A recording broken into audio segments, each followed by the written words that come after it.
കഴിഞ്ഞ ലോക്സഭാ തെരഞ്ഞെടുപ്പിൽ ഞങ്ങൾക്ക് 43,000 വോട്ട് കിട്ടി. അതിൽ ഒരു 3,000 വോട്ടിൻ്റെ കുറവ് ഞങ്ങൾക്ക് വന്നിട്ടുണ്ട്.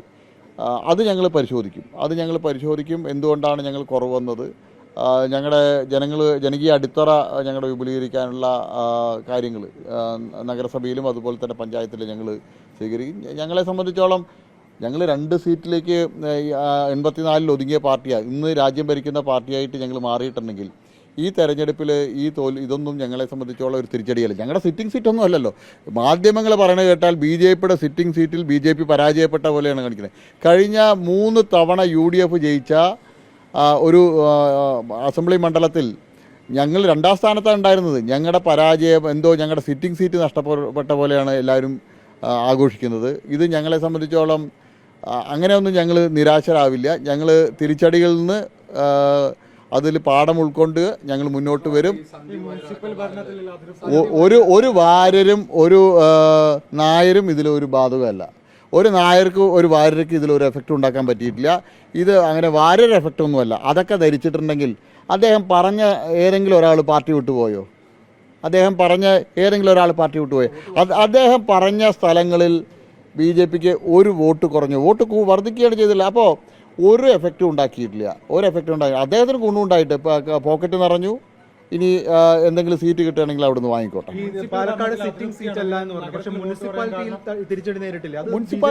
മുനിസിപ്പാലിറ്റിയിൽ നിങ്ങൾ ശ്രീധരൻ സാർക്ക് കിട്ടിയ വോട്ടാണോ BJPയുടെ ബേസ് വോട്ട്? BJPയുടെ ബേസ് വോട്ട് എന്താണെന്നുള്ളത് ആദ്യം നിങ്ങൾ മനസ്സിലാക്കണം. ശ്രീധരൻ സാർക്ക് അന്ന് 34,000 വോട്ട് ലഭിച്ചിട്ടുണ്ടെങ്കിൽ അത് രാഷ്ട്രീയത്തിന് അതീതമായിട്ട് അദ്ദേഹത്തെ പോലെ ഒരു വ്യക്തി മത്സരിക്കുന്ന സമയത്ത് സ്വാഭാവികമായിട്ടും കിട്ടും. ഞാൻ ചോദിക്കട്ടെ, രാഹുൽ ഗാന്ധിയും പ്രിയങ്ക ഗാന്ധിയും മത്സരിക്കുന്ന സമയത്ത് കിട്ടുന്ന വോട്ട് വയനാട്ടിൽ കോൺഗ്രസിൻ്റെ ഏതെങ്കിലും സ്ഥാനാർത്ഥിക്ക് ലഭിക്കുമോ? UDFൻ്റെ സ്ഥാനാർത്ഥിക്ക് ലഭിക്കുമോ? കിട്ടില്ലല്ലോ. ശ്രീ നരേന്ദ്രമോദി അദ്ദേഹം മത്സരിക്കുന്ന സമയത്ത് കിട്ടുന്ന വോട്ട് വേറൊരു സ്ഥാനാർത്ഥിക്ക് കിട്ടില്ല. അപ്പോൾ വ്യക്തിപരമായിട്ട് കിട്ടുന്ന വോട്ടുകളുണ്ട്, രാഷ്ട്രീയത്തിന് അതീതമായിട്ട് വോട്ട് ചെയ്യുന്ന ആളുകളുണ്ട്. ആ വോട്ടുകളാണ് ശ്രീധരൻ സാർക്ക് അധികമായിട്ട് ലഭിച്ചിട്ടുണ്ട്. അദ്ദേഹത്തെ പോലുള്ളൊരു വ്യക്തി എനിക്ക് വ്യക്തിപരമായിട്ട് അറിയുന്ന കോൺഗ്രസിൻ്റെ പരമ്പരാഗതമായിട്ട് കോൺഗ്രസ്സിന് വേണ്ടി വോട്ട് ചെയ്യുന്ന കുടുംബങ്ങൾ അന്ന് പരസ്യമായിട്ട് ശ്രീധരൻ സാർക്ക് വേണ്ടി പ്രവർത്തിക്കാൻ ഇറങ്ങിയിട്ടുണ്ട്. അദ്ദേഹത്തെ പോലൊരു ഇത്രയും ബഹുമാന്യനായിട്ടുള്ള ഒരാൾ മത്സരിക്കുന്ന സമയത്ത് കിട്ടുന്ന, ഞാൻ കാലത്ത് പറഞ്ഞല്ലോ, ശ്രീധരൻ സാറുടെ അടുത്ത് നിൽക്കാൻ പോലും അർഹതയില്ലാത്ത ഒരാളാണ് ഞാൻ. അപ്പോൾ അദ്ദേഹത്തിന് കിട്ടുന്ന വോട്ട് മുഴുവൻ വ്യക്തിപരമായിട്ട് എനിക്ക് കിട്ടുന്ന ഞാൻ ആഗ്രഹിച്ചാൽ അത് തെറ്റാണ്. ഞാൻ അത് ആഗ്രഹിച്ചിരുന്നില്ല. ഞങ്ങളുടെ സംഘടനാ ശക്തി ഉപയോഗിച്ചുകൊണ്ട് പാലക്കാട് ഞങ്ങൾ ജയിക്കാനുള്ള ശ്രമം നടത്തി. ഞങ്ങൾക്ക് വിചാരിച്ച രീതിയിൽ മുന്നോട്ട് പോകാൻ കഴിഞ്ഞില്ല. അതെന്തുകൊണ്ടാണ്? ഞങ്ങൾ പ്രതീക്ഷിച്ച കേന്ദ്രങ്ങളിൽ വിചാരിച്ച രീതിയിലുള്ള മുന്നേറ്റം ഉണ്ടാക്കാൻ പറ്റിയിട്ടില്ല. അതെന്താണെന്ന് ഞങ്ങൾ പഠിക്കും. ഞങ്ങൾ ആ അതിന്ന്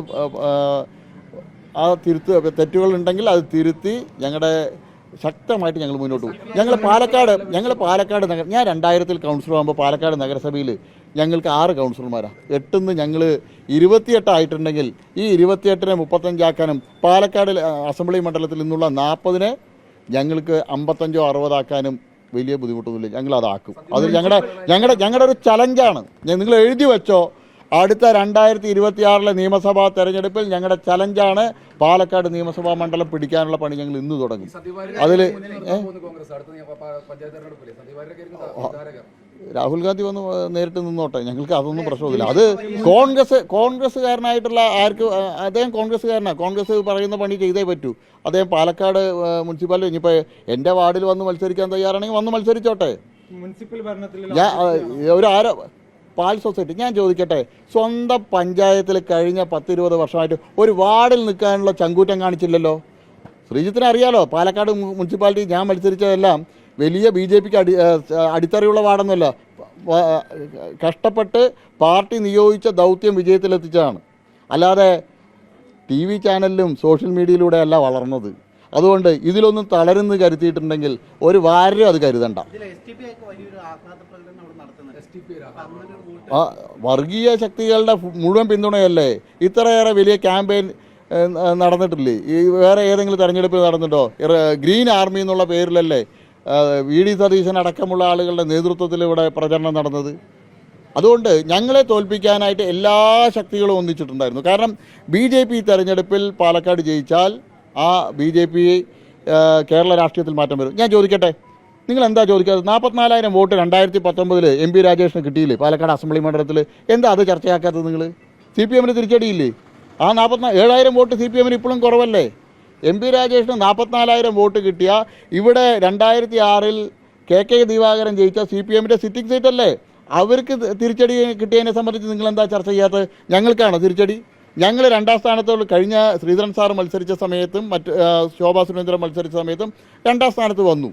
ആ 2ാം സ്ഥാനത്ത് വന്ന ഞങ്ങൾ പ്രയത്നിച്ച് മുന്നോട്ട് വന്ന ഞങ്ങൾ എന്തോ വലിയ നഷ്ടം ഞങ്ങൾക്ക് സംഭവിച്ചു, ഞങ്ങൾ അങ്ങനെ തകർന്നു പോയി എന്ന് പ്രചരിപ്പിക്കുക.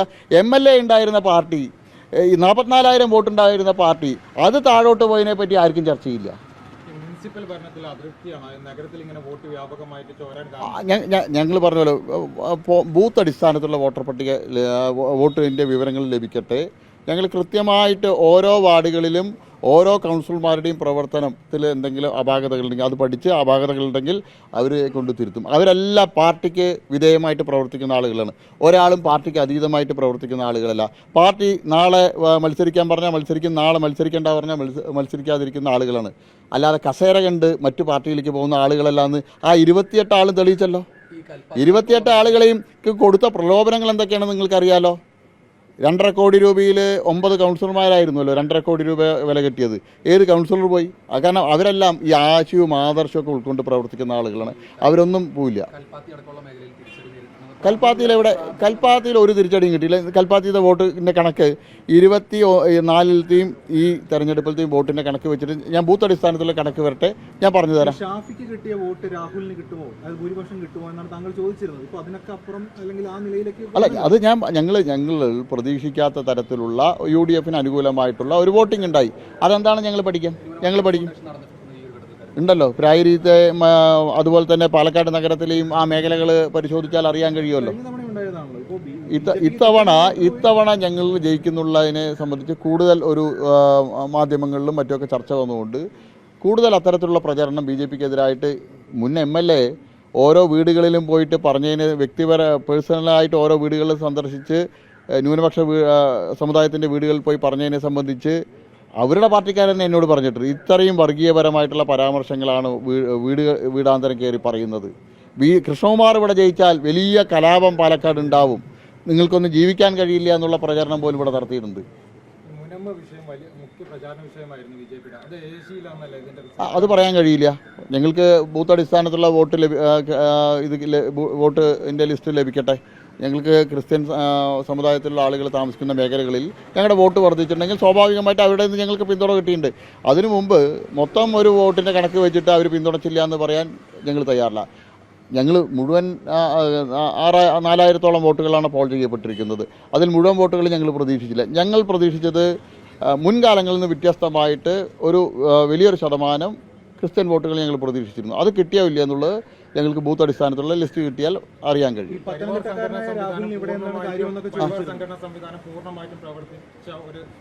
അതെ അതെ. അല്ല,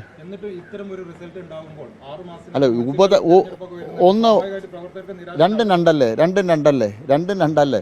ഒരു ഉപതെരഞ്ഞെടുപ്പിൽ കേരള നിയമസഭയിൽ ഒരംഗം പോലും ഇല്ലാത്ത പാർട്ടിക്ക് വോട്ടർമാർ കൽപ്പിക്കുന്ന ഇതുണ്ടല്ലോ പ്രാധാന്യം, അത് നിങ്ങൾക്ക് എല്ലാവർക്കും അറിയാമല്ലോ. ഒരു ഉപതെരഞ്ഞെടുപ്പിൽ ഏത് ഉപതെരഞ്ഞെടുപ്പിലാണ് പ്രധാനപ്പെട്ട രാഷ്ട്രീയ പാർട്ടി അല്ലാതെ കേരള നിയമസഭയിൽ ഒരംഗം? ഇന്ത്യയിൽ മുഴുവൻ നിങ്ങൾ പരിശോധിച്ചോ എവിടെയെങ്കിലും ജയിച്ചിട്ടുണ്ടോ? അപ്പോൾ ജയിക്കാനുള്ള ഫസ്റ്റ് പ്രിഫറൻസ് അവർ കൊടുക്കുക നിലവിൽ ഭരിക്കുന്ന പാർട്ടിക്ക് അല്ലെങ്കിൽ പ്രതിപക്ഷ പാർട്ടിക്ക്, അവർക്കാണ് കൊടുക്കുക. ഞങ്ങൾ കേരളത്തിൽ നിയമസഭയിൽ ഒരു അംഗം പോലും ഇല്ലാത്ത പാർട്ടിയാണ്. സ്വാഭാവികമായിട്ടും ഞങ്ങൾക്ക് അതിൻ്റെ ഇതായിട്ടുള്ള ഡിസഡ്വാൻറ്റേജ് ഉണ്ട് വോട്ടർമാരുടെ ഇടയിൽ. ഞാൻ രാഹുലിന് പാലക്കാടിൻ്റെ നല്ലൊരു ജനപ്രതിനിധിയാവാൻ എല്ലാവിധ വിജയാശംസകൾ രാഹുലിൻ്റെ വിജയത്തിന് എല്ലാവിധ ആശംസകളും നേരുകയാണ്. ഒരുപാട് വികസന പ്രവർത്തനങ്ങൾ പാതി വഴിയിൽ മുൻ ജനപ്രതിനിധി ഇട്ടുപോയിട്ടുണ്ട്. അത് പൂർത്തീകരിക്കാനെങ്കിലും രാഹുലെങ്കിലും ശ്രമിക്കണമെന്നാണ് എനിക്ക് രാഹുലിനോട് അഭ്യർത്ഥിക്കാനുള്ളത്. അതെ, 1.5 കൊല്ലം കഴിഞ്ഞാൽ വീണ്ടും തെരഞ്ഞെടുപ്പ് വരികയാണ്. ഒരുപാട് കാര്യങ്ങൾ പാലക്കാട്ടുകാരുടെ പാതി വഴിയിൽ ഇട്ടിട്ട് പോയിട്ടുണ്ട്. 13 കൊല്ലം അത് നടത്തിയില്ല. അടുത്ത 1.5 വർഷം കൊണ്ടെങ്കിലും അത് പൂർത്തീകരിക്കണമെന്നുള്ള